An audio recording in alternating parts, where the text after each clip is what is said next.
श्रोताओं नमस्कार, बहुत बहुत स्वागत है आप सभी का कार्यक्रम हम और हमारा स्वास्थ्य में। मैं हूं अशोक पांडे। श्रोताओं, आज इस कार्यक्रम में हम सर्दियों की एक प्रमुख समस्या के बारे में बात करेंगे जो कि आमतौर पर बुजुर्गों में काफी हद तक देखने और सुनने में आती है। जोड़ों का दर्द एक बहुत साधारण सी और बहुत कॉमन समस्या है, खास करके हमारे बुजुर्गों में। लेकिन आजकल जो देखने में आ रहा है कि यह समस्या बुजुर्गों के अलावा वयस्कों में या कम उम्र के जो लोग हैं उनमें भी अक्सर जानकारी में प्रकाश में आ रही है। तो ये किस तरह की समस्या है और इससे किस तरह से बचा जा सकता है, इसका इलाज क्या है, इस बारे में आज हम चर्चा करेंगे। और इस बारे में हमें जानकारी देने के लिए हमारे साथ स्टूडियो में डॉक्टर अभिनव कुमार अग्रवाल जी हैं। आप ऑर्थोपेडिक सर्जन हैं बनारस में। अभिनव जी नमस्कार, बहुत बहुत स्वागत है हमारे स्टूडियो में और इस कार्यक्रम में। नमस्कार अशोक जी। अभिनव जी, जोड़ों के दर्द की हम बात कर रहे हैं, तो सबसे पहले श्रोताओं को ये बताएं कि जोड़ों का जो दर्द है ये आमतौर पर पहले हम देखते थे कि बुजुर्गों में ज्यादा समस्या होती थी 50 या 55 प्लस एज होने के बाद में। अभी किस तरह ये युवाओं में या जो थोड़ा सा और 50 से 55 के बीच का जो 40-50 का ग्रुप है, इसमें भी ये समस्या कॉमन दिख रही है, इसके पीछे क्या कारण है? बहुत सही कहा आपने अशोक जी, ये काफी कॉमन समस्या हो गई है। पहले तो हम लोग जोड़ों के दर्द के बारे में यही कहते थे कि आमतौर से जैसे बुजुर्ग हो गए या फिर उम्र दराज लोग हो गए, उनमें जोड़ों का दर्द लाजमी सी बात है, होना ही है। जैसे जैसे उम्र बढ़ती है जोड़ों में गठिया की निशानियां शुरू हो जाती हैं। गठिया बेसिकली आपका जोड़ों के दर्द का एक मुख्य कारण होता है। लेकिन आजकल की जो उम्र वाली चीज अब रह नहीं गई है जोड़ों के दर्द की, गठिया की, अब ये यंग एज ग्रुप में भी काफी कॉमनली देखने को मिल रहा है। चाहे आप 40 के बाद बात करें या 50 की उम्र के लोग जो हो गए, उनमें भी कमोवेश जोड़ों में जैसे घुटने में या एड़ियों में या फिर कलाइयों में या कंधों में दर्द काफी अधिक देखने को मिल रहा है। साथ ही साथ जो कमर के जोड़ होते हैं, कमर के जोड़ों में भी ये दिक्कतें काफी अधिक देखने को मिल रही हैं। इसको जो मैं एट्रीब्यूट करता हूं, जो मैं कहता हूं कि मोस्ट कॉमन कारण क्या हो गया है ये चीज शिफ्ट देखने का, जो सबसे जरूरी चीज है वो है लाइफस्टाइल के चेंजेस का। वो जो चेंज हुआ है उसकी वजह से ये काफी अधिक चेंजेस आए हैं। और जोड़ों के जो यूज करते हैं हम लोग और जोड़ों का मिसयूज जो करते हैं हम लोग, उन दोनों की वजह से भी ये चीजें काफी अधिक देखने को मिली है। यूज तो हुआ कि भाई हम नॉर्मल जॉब और डे टू डे वर्किंग में जोड़ों का इस्तेमाल करते हैं, तो कई लोग जो होते हैं एक्टिव रहते हैं तो उनमें जोड़ों की चीजें दर्द वगैरह चांसेस कम रहती हैं। कई लोग होते हैं जिनका जॉब प्रोफाइल कहिए या वर्क प्रोफाइल ऐसा होता है कि उनके ऑटोमेटिकली सीडेंटरी लाइफस्टाइल जिसको हम लोग कहते हैं कि उनको बैठ करके ज्यादा देर तक काम करना है, बहुत अधिक चलने फिरने वाला काम नहीं है, डेस्क जॉब है, कंप्यूटर जॉब है, या फिर जैसे वर्क फ्रॉम होम का कल्चर आ गया था तो आदमी लोग लेट करके आमतौर से लोग काम करते थे, बैड पोजिशन पे लैपटॉप लेकर काम कर रहे हैं। इस तरह से चीजों को आप जोड़ों का मिसयूज कर रहे हैं।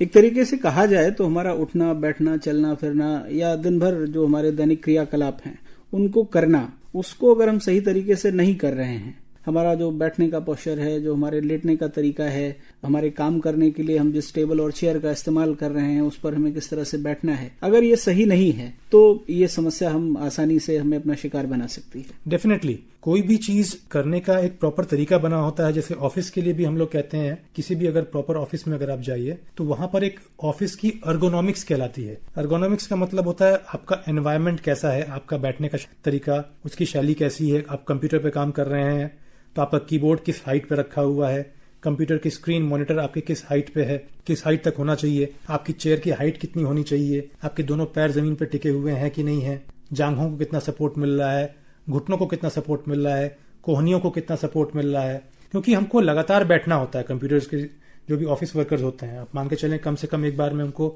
3 से 4 घंटे से ऊपर एक बार में बैठ करके काम करना होता है। तो वैसे में अगर एक प्रॉपर पोजीशन नहीं रहेगी तो आपके जोड़ों पर डेफिनेट सी बात है कि स्ट्रेस, जो दबाव है, वो ज्यादा आने लगेगा। और जाहिर सी बात है जब दबाव ज्यादा आएगा तो जोड़ों में जो चिकनाई की लेयर होती हैं वो सब वहां पर आपकी घिसने लगेंगी, जोड़ों की जो झिल्ली होती है उसमें सूजन आने लगेगी। इस तरह से गठिया या फिर जोड़ों का दर्द आपका स्टार्ट हो जाता है। एक आयु होने के बाद 50, 55 या 60 वर्ष की जब अवस्था हो जाती है व्यक्ति की, उसके बाद तो बहुत कॉमन है ये समस्या, लोगों में देखने में आती है।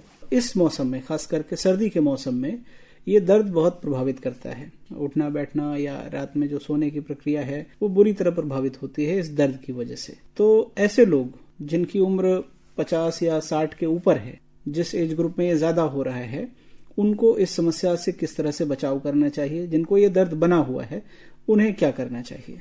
सबसे पहले हमको ये समझना होगा कि इस मौसम में ये दर्द की प्रक्रिया ज्यादा क्यों होती है? सर्दियों में आमतौर से हम लोग कहते हैं कि जोड़ों का दर्द बढ़ जाता है, या फिर जब पुरवैया हवा चलती है तब दर्द कहते हैं जोड़ों का बढ़ जाता है। अलग अलग तरीके से लोग इसको अलग अलग भाषा में लोग अलग अलग एक्सप्रेस करते हैं। तो बेसिक चीज वही है कि जब भी ठंड होती है या फिर जब भी मौसम चेंज होता है, तो मौसम चेंज होने की वजह से जब भी जाड़े का या फिर ठंड का समय आता है, तो जोड़ों का जो फ्लूइड होता है, जो ग्रीज होता है, जिसको हम लोग मेडिकल भाषा में साइनोवियल फ्लूइड कहते हैं, उसकी डेंसिटी थोड़ी सी बढ़ जाती है। तरीके का लुब्रिकेंट कहा जा सकता है। जी हाँ, जो लुब्रिकेंट है, लुब्रिकेंट और गाढ़ा हो जाता है। गाढ़ा होने की वजह से उसमें मूवमेंट की जो आपकी नॉर्मल की टेंडेंसी होती है, जितना लुब्रिकेशन वो दे सकता था, उससे उसकी क्षमता थोड़ी सी कम हो जाती है। साथ ही साथ जो जोड़ों की झिल्ली होती है, जिसको हम लोग साइनोवियम कहते हैं, साइनोवियम में भी इसके कारण से थोड़े से सूजन, जिसको कहिए इन्फ्लेमेशन कहिए, वो आने लग जाती है, जिसकी वजह से हमारा जोड़ों का मूवमेंट इटसेल्फ में थोड़े से रिस्ट्रिक्ट हो जाते हैं, जोड़ों में जकड़न सी आने लग जाती है।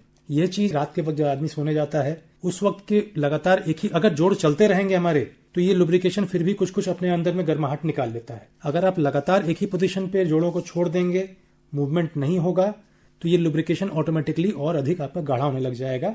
जैसा कि हम देखते हैं कि आमतौर से रात में सोने के बाद में सुबह उठने के वक्त में जोड़ों में जकड़न थोड़ी ज्यादा बढ़ जाती है, क्योंकि रात भर तक जोड़ों में मूवमेंट हुआ नहीं, तो जोड़ों का जो फ्लूइड था, जो ग्रीस था, जो चिकनाई थी, लुब्रिकेंट था, वो गाढ़ा हो गया, और गाढ़ा होने की वजह से उसमें जकड़न भी थोड़ी सी बढ़ गई है। इसके लिए क्या करना चाहिए? इसके लिए बहुत जरूरी है कि जो भी बुजुर्गवार लोग हैं, उन लोगों को अपने जोड़ों की गर्मी बराबर इसमें बनाए रखना बहुत आवश्यक होता है। चाहे आप स्वेटर पहने, चाहे आप मोजे पहने, चाहे आप किसी भी तरह के गर्म कपड़े या रजाइयां लें, आपको अपने शरीर के जोड़ों को गर्माहट देना बहुत जरूरी है, स्पेशली रातों में जब ठंड थोड़ी और बढ़ जाती है। और दिन में आप कोशिश करें कि आप जोड़ों की एक्सरसाइज या मूवमेंट लगातार बनाए रहें। जकड़न अगर है, उसको और अधिक अगर आप छोड़ देंगे कि नहीं भाई दर्द होगा मुझे और नहीं करूंगा, नहीं हिलाऊंगा तो दर्द नहीं होगा, अगर आप छोड़ देंगे तो ये जकड़न और बढ़ती चली जाएगी। समस्या कम होने की बजाय आपकी समस्या और बढ़ती चली जाएगी। अच्छा, इस सर्दी के मौसम में आमतौर पर हम देखते हैं कि जब हम कार ड्राइव कर रहे होते हैं या हम बाइक चला रहे होते हैं, तो कई बार कोई पुराना दर्द उभर करके आ जाता है। कभी कोई एक्सीडेंट हुआ रहता है तो उस केस में वो कोहनी का दर्द, कंधे का दर्द या पैर का दर्द इस मौसम में बहुत हद तक प्रभावित करता है। तो जब हम सड़क पर होते हैं, हम लंबी यात्रा में होते हैं, उस दौरान हम चाहे बाइक चलाएं या हम कार चलाएं, उस दौरान हमें किस तरह की सावधानियां बरतने की आवश्यकता है ताकि जो हमारा दर्द है वो हमें बहुत हद तक प्रभावित न करे? देखिए, वैसे तो मैं कहूंगा कि इस मौसम में, स्पेशली बनारस और इसके आसपास के रीजन में, गाड़ी ड्राइव करके इस कोहरे के मौसम में गाड़ी लंबी ड्राइव करके कहीं ना जाए, क्योंकि आजकल एक्सीडेंट्स के कोहरे की वजह से काफी अधिक बढ़ गया है। फ्रीक्वेंसी काफी बढ़ी हुई है।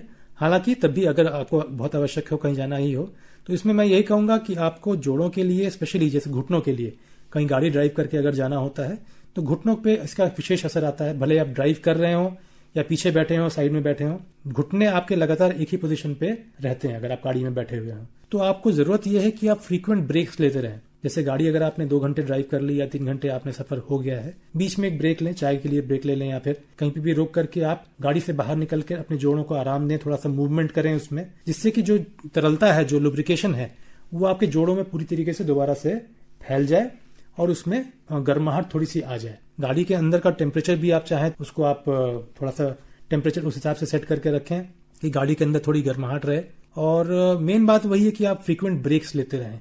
इससे आपकी नींद भी भागी रहेगी, सेफ्टी भी बनी रहेगी और जोड़ों का दर्द भी आपका आराम रहेगा। उसमें जो हमारी दैनिक दिनचर्या है उसमें हम ऐसे क्या बदलाव कर सकते हैं, हम अपने खाने पीने के तरीकों में ऐसा क्या बदलाव कर सकते हैं ताकि जोड़ का दर्द, वो शरीर के किसी भी हिस्से का हो, हाथों का हो, पैर का हो, कमर का हो, कंधे का हो, हमें प्रभावित ना करे, हमें इस दर्द की दवा लेने की आवश्यकता ना पड़े? ऐसे हम क्या परिवर्तन अपनी जीवन शैली में और अपनी भोजन शैली में कर सकते हैं? देखिए, बड़े बुजुर्गों ने कहा है रोजाना एक्सरसाइज या कसरत करना, व्यायाम करना, सुबह की जो वर्जिश होती है वो बहुत जरूरी होती है। तो बड़े बुजुर्गों की बातों में बड़ा वजन हुआ करता था, उनकी बहुत गहराई हुआ करती थी। तो वो बातें सारी आज भी सच हैं, हर एक तरीके से सत्य हैं, हर एक तरीके से हमें फॉलो करनी चाहिए।